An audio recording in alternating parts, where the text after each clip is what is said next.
Good evening from the Joint Command Headquarters of the International Security Assistance Force in Kabul.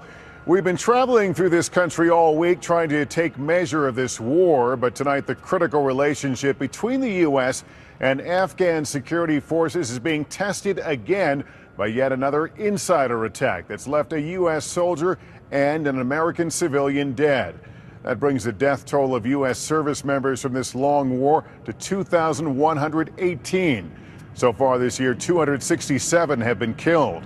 31 of those killed at the hands of Afghan police and military members. Insider attacks. Tonight, against the backdrop of next month's presidential election, we're beginning a special look at a region at the brink and the foreign policy challenges America is facing from here in Afghanistan to Syria. We want to start with our chief foreign correspondent, Richard Engel, here in Kabul. Richard, you've got more details on that attack here today. We do, Lester. As you know, all week, U.S. commanders have been telling you that cooperation between U.S. and Afghan forces is the mission now. It is the American exit strategy. But this recent spate of insider attacks seems to show that the exit strategy isn't working. Even the scene of the aftermath isn't encouraging. Afghan security forces investigating themselves. A training mission where who's in charge and who can be trusted is now unclear. Last night, an Afghan soldier, known here as ANA, walked up to a group of unsuspecting U.S. troops, exchanged a few words, and opened fire, killing an American soldier and an American contractor. Other U.S. forces then shot back. In an ensuing exchange of fire, 3 ANA personnel are reported to have died.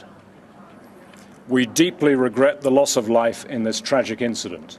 Tragic, certainly, but now too common to be written off, as some U.S. commanders have suggested, as cultural misunderstandings.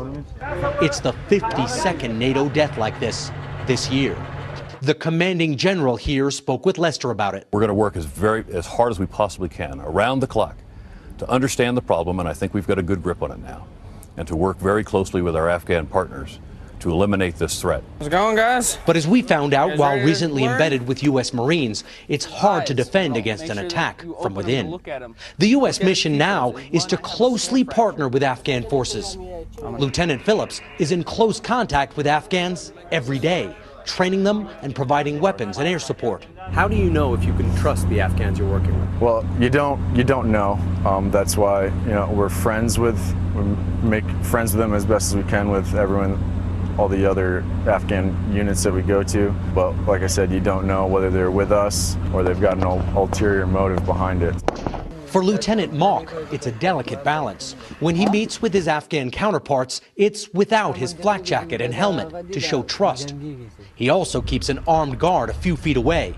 But trust with backup isn't real trust.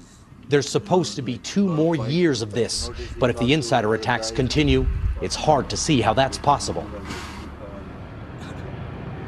U.S. troops say they understand the risks of war and that they're willing to take these risks, but not to be shot in the back by their allies. Allies we're paying to train, Lester. Richard Engel here in Kabul tonight. Thanks, Richard.